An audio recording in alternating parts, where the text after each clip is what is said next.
Welcome back to another edition to the Root to Rising podcast. I'm your host, Christine Hummel. And as a reminder, this podcast was created for people to tell their stories and experiences, for others to listen, learn, and to find their true purpose and happiness. Today, I have another special guest with me, Peyton, who will talk about her journey.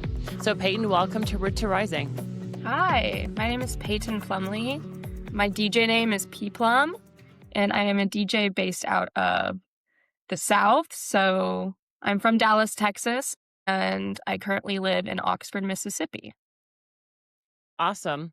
And Peyton, thanks for coming to the show. We'd love to hear kind of how you started out. I know you're currently a DJ, but bringing us back to your, high school and college goals. Did you always wanted to be a DJ, or is there something different that you had in mind for yourself?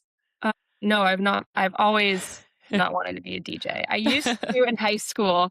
I've kind of been all over the place. I did lacrosse, and I also was a part of musical theater, and I was a drill team captain. So dance team's a little different in Texas, where you do the whole splits and the baton twirling and whatnot. So I used to do that, and I wanted to go into college being a dancer, and I was also a psychology major. I wanted to do something with therapy. And I got into my senior year of high school, realizing I probably wasn't going to go to college to dance because I'm not going to lie, I was not the most creative dancer, but I still wanted to be involved in the musical world. So I started mixing music. I saved up babysitting money and I bought a DJ board. And from there, I did like small events, birthday parties, other things like that. And then when I got into college, I still pursued like my psychology major, but it was kind of like a side gig at the time. On the weekends, I would work and I would do it for fun. And then sophomore year, around the very end of sophomore year, second semester, I realized that it's something I wanted to pursue further. And then I switched my major to integrated marketing and communications and started making my own music as well. And that's where things really started to pick up. I just graduated from the University of Mississippi, and the last semester while I was there, I just did my first music festival in Dallas, Texas. I did Breakaway Dallas. So that Awesome. was very fun and very successful. So yeah, I'm just waiting for my musical career, my own music to pick up a bit. But other than that, it's been going pretty well. I have lots of gigs within Dallas and Texas and everywhere else, mainly in the South for now. That's awesome. So when you made that change to specifically switch your major, realizing that you wanted to invest more in DJing and music from psychology to integrated marketing, was that hard for you to do? Was it easy? Did you know that was the right path? Were you scared when you made that switch? I did not know it was the right path. Psychology it took up a lot of my time studying science and all of the things. And I knew a lot of girls, my old roommates, they were marketing majors as well. And they loved it. And I was like, well, this is something I could really change to. Like, there's plenty of other options that I'm interested in, like social media marketing. It was such a broad, like, major to change to compared to the one I had. So yeah, it was kind of a leap of faith last minute because a lot of the classes I had taken did not transfer credit hours over, but it was something I was like, this is a good switch for me. This will end up helping my career right now. So you felt pretty good about it. It wasn't like a huge leap of faith, and you felt like a gut feeling that you were headed in the right direction. Yeah, basically. Yeah. So the reason I ask is I talk to so many women that, they feel like they have to major in something, especially if they had Yeah. that goal for themselves in high school. And then to make that pivot either in college, or let's say you start a career and you end up not enjoying what you're doing, it is overwhelming sometimes. And it takes a lot for some to make that change. But it sounds like for you, you felt like it was the right decision in the gut and you were willing to make that change. Yes, ma'am, I did. Which is awesome. So congrats. Do you think there's a different level of confidence that you had making that change? Like what differentiates someone that feels like it's overwhelming versus someone that feels like it's just the right thing to do? Do you think it has to do with confidence, or is there something else that's part of that? I think Being in the music industry, you always have to have a little bit more confidence than others. You're really putting yourself out there, especially on social media. It's a very Yeah. vulnerable thing to do, being on a stage in front of a lot of people and showing the things that express you are as a person. Like, my music really expresses me as a person. So getting up there and playing my music in front of like hundreds, maybe thousands of people is kind of terrifying alone. So I think the last thing that I was thinking was a leap of faith was probably changing my major compared to like me being on stage. Yeah. It was, like, not really a big deal considering you're in front of thousands hundreds of thousands of people. That's fair. That's it's all Yeah, yeah. relative, right, into what you're used to. Yeah. So with that, so when you deal with the social media or you deal with, I'm sure majority of the people attend love your music, but there's always people out there in the world that are willing to say something mean about someone. Oh, yeah. My theory is they say something mean either because they don't know have enough information about the topic or the person, or they're envious in some way, shape, or form. I used to tell my kids that people hate you because they're jealous or they just don't know yet. So how do you deal with all I don't know if it's I don't want to define it as pressure, but how do you deal with all the social media and all the presence and pressure of you being on stage? Social media is such a hard topic to tackle because, I feel like there's a lot of hateful people on social media. I'll say that.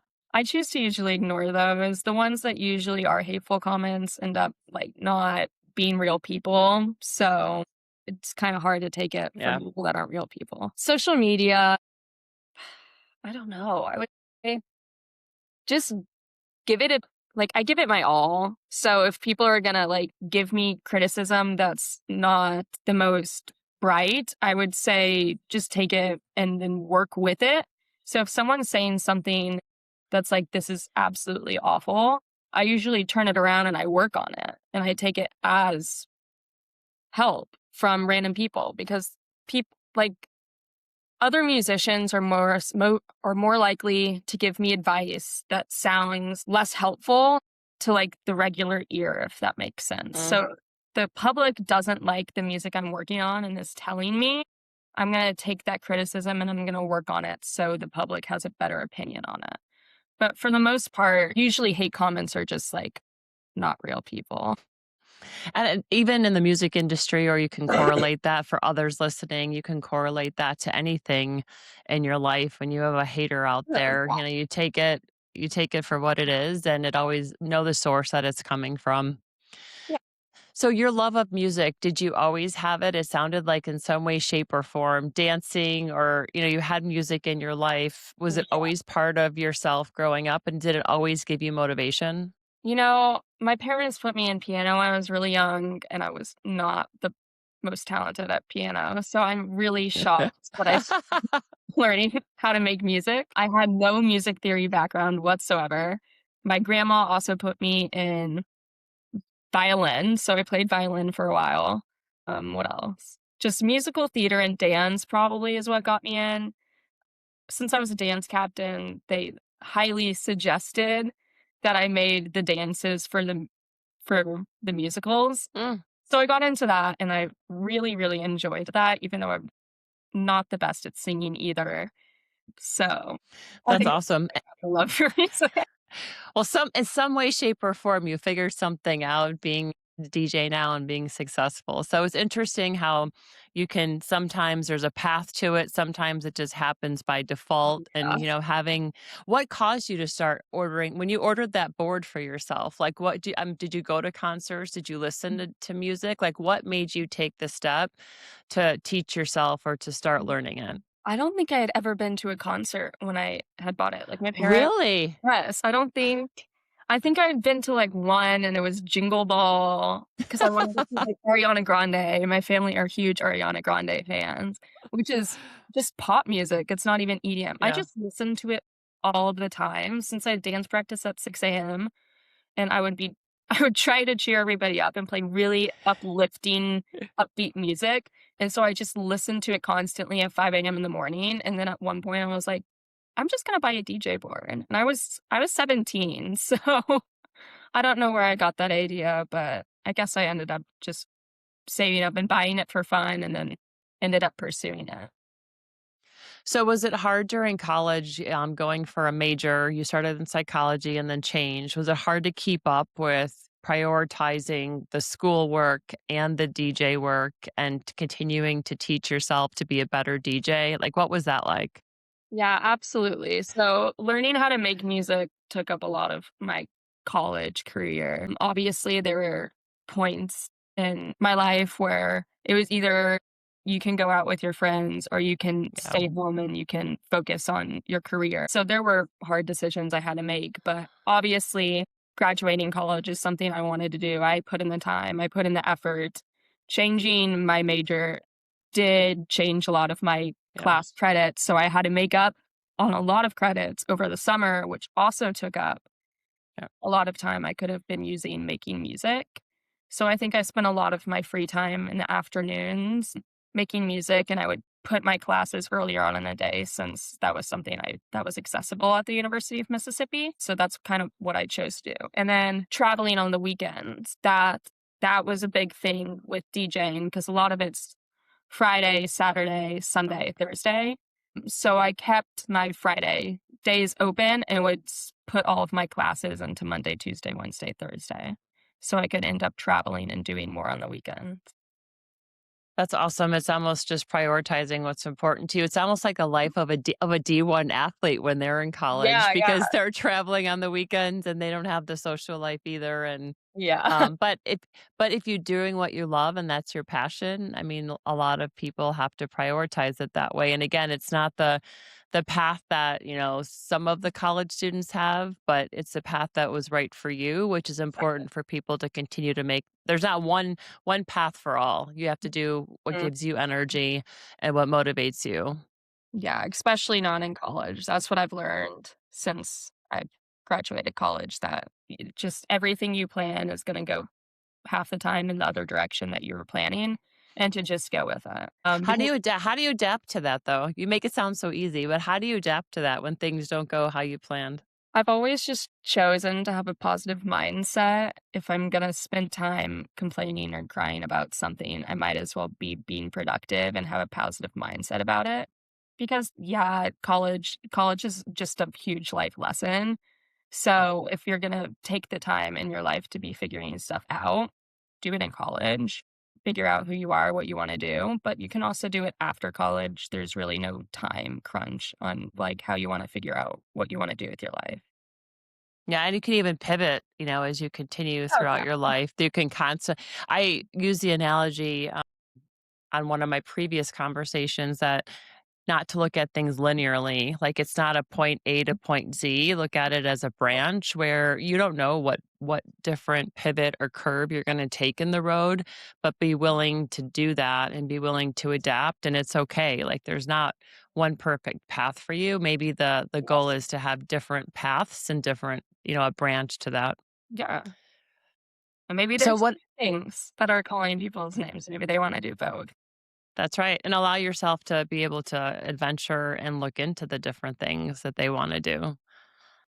So what's it like when you are, on the road or are you at a concert? You're a female DJ, which is pretty unique and pretty cool, I have to say. Whenever I'm at, actually went to Breakaway in Atlanta, but Oh, whenever I see a female DJ, I will intentionally go because I just love to listen and to watch them. You don't see it too often. They're not very common. They're minorities. So what is it like being a female DJ in the industry?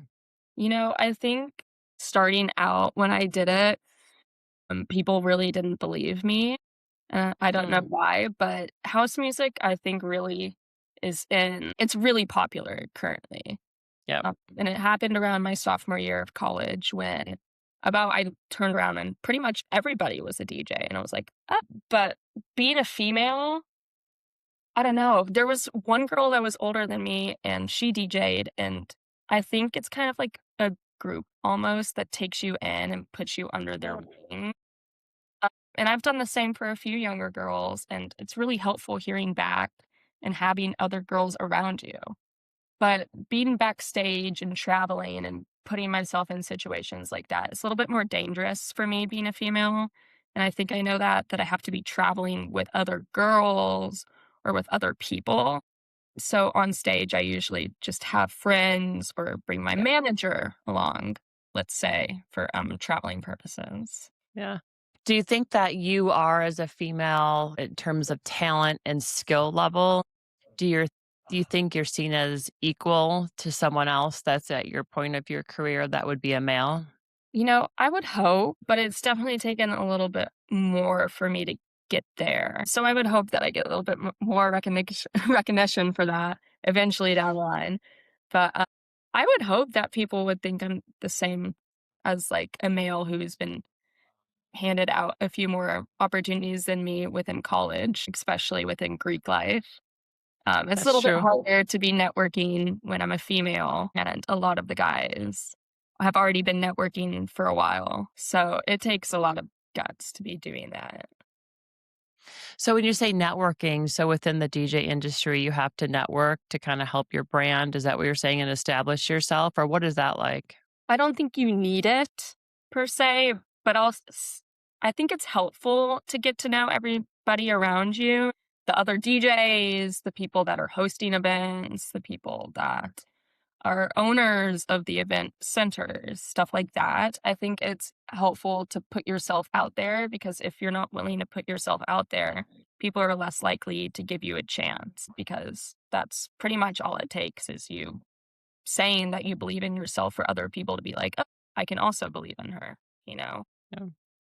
Yeah, we talk about networking a lot. I mean, it's important obviously for yourself and your industry, but even people that are trying to get jobs, find your network of people that you know or even you don't know, and make sure you're looking, within that industry or correlating jobs. And to your point, they want to help, Oh, women yeah. or male. If someone reaches out, they want to help, they want to mentor, they want to coach. So reach out and have that person, especially in your industry, help them network. But I think that's awesome that you're doing that. I often say it's not what you know, it's who you know. Yeah, So that's it's you never know who you're talking to, right? At yeah, in any moment in time. So treat every conversation like that might be that person, or you don't know their story because there's so many stories out there. I totally agree with that. I always try to present myself in the correct way, especially when DJing, because I never know who's gonna be in the crowd or who's gonna be watching Yeah. and who's gonna be like, "Oh, this girl is really good." I would rather them say that than them say, "Oh, I don't look, like, well presented," or "I'm Mm, not, like" I have a reputation almost to uphold, especially as a female artist, that I don't wanna hurt. yeah. So what do you do to manage all of that? Like to uphold your reputation, to uphold your motivation, to continue to perform at the highest level that you expect? Like, what do you do to manage? Because it's stressful, I am sure, right? And what is it like, and what do you do to manage that stress? I know it's gonna sound so silly, but I actually have a journal, and I write down Not every silly. journal every single morning. I write down what I need to do, what I wanna accomplish, like, that Mm, day, like, goal-wise and then, like, chore-wise, kind of separate, and then 3 things I'm thankful for.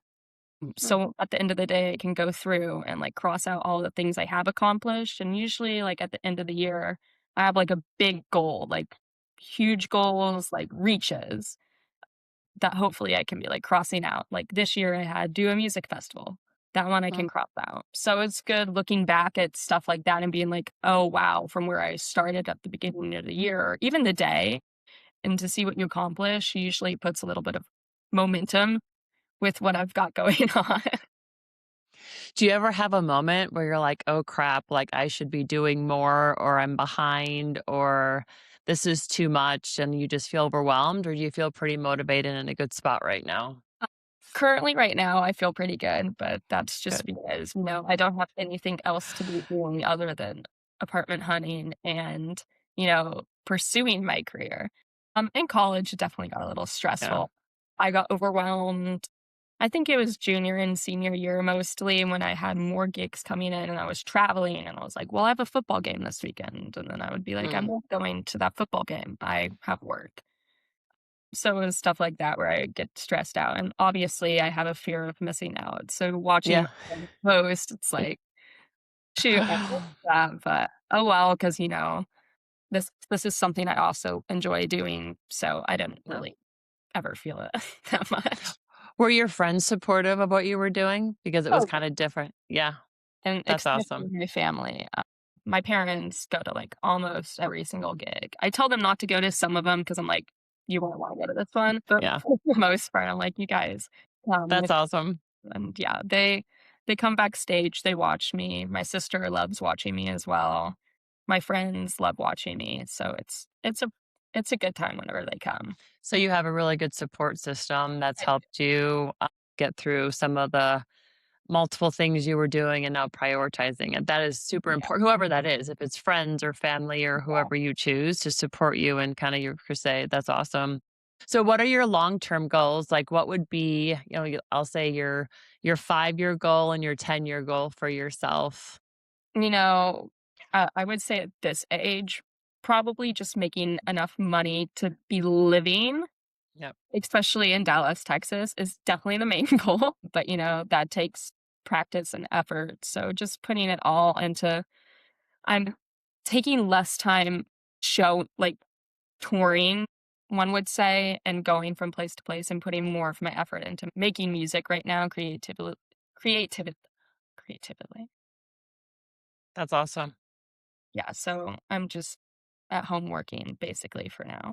That's good to take time to step back and realize you need to, take a minute and invest more time in the creation of it Yeah. versus kinda just continuing to tour. So, if you were to look back at your journey, high school or college or anything that you would have done differently throughout your younger version of yourself, knowing what you know today, would you change anything?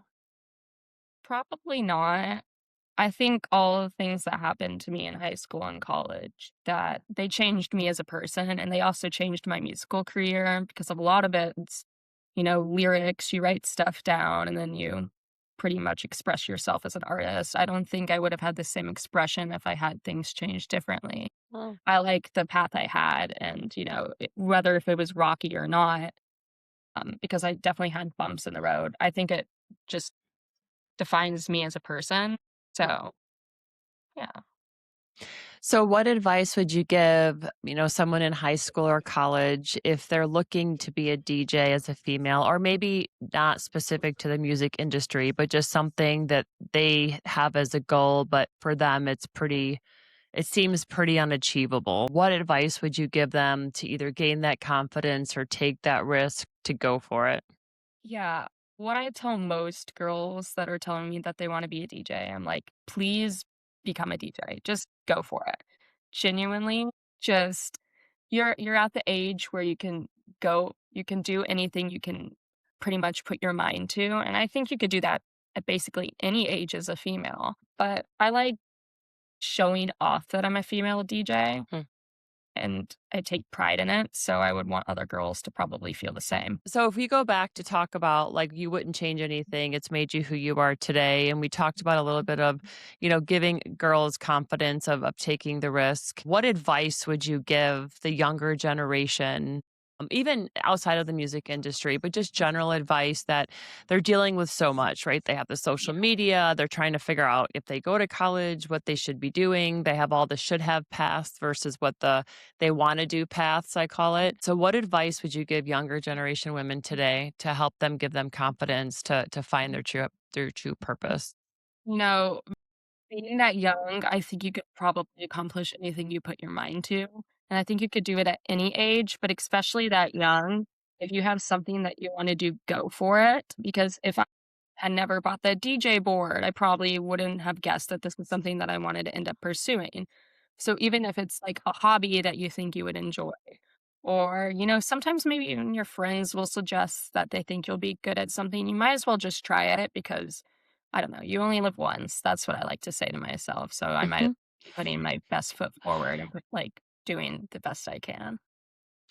I always say to my daughter when there's a question of doing something, we always say YOLO to each other Yeah, because you only exactly. live once, and it's like, if you're gonna look back and have the what if, like, should I have done that? Or what if I did this? What it would be like? Like, if you don't try it, you'll never know, and what's the worst thing that can Yeah. happen? You can figure it out, right? Yeah. If the worst thing that can happen is, you go ahead and you change whatever that Yep. is. something you don't enjoy, you have all of the time in the world to find something you enjoy. I'd rather work and have something that I enjoy doing than something that's pursued by, like, let's just say money, because I know that's a huge thing right now. I'd rather, yes, it is important. I will say that, but I'd rather be pursuing something that makes me genuinely happy. And so I took the time to figure that out what that was. Money, or would you agree with this, like the expectation of what you should be doing? Like sometimes Yeah. For that, yeah. family or parents or culture or religion, they have certain expectations for what your role should be or what your Yeah. parents think you should be, right? I think there's a lot of like kids out there, not just women, that are pressured with that. Would you agree with that, or do you have different thoughts on that? No, for sure. Like, I think a lot of girls, especially females, are scared to be like kind of, it's not like being rebellious, but I guess going against what their parents Mm. believe, but they've never truly had a conversation, or maybe they have. Like, for example, like my parents are so supportive. They love what I do, they think it's amazing. But it also took a lot of convincing for them to realize that this is something I wanted to do as a female because it is a male dominated field. So just go with your gut. If it's telling you that, like, if you're telling yourself it's something you want to do, it's something you want to do. And I think that's great advice. What you just said is have a conversation with your parents. Let them know, that you have certain motivation, you have different passion, and tell them about it. Because most parents, if they see it or feel it in their kid that they have something different, they will be supportive if they understand it. But don't assume that they're Yeah. just going to figure it out on their own, right? So I think that's great advice. Have the conversation and communicate with them why you want to do something and why it gives you, passion.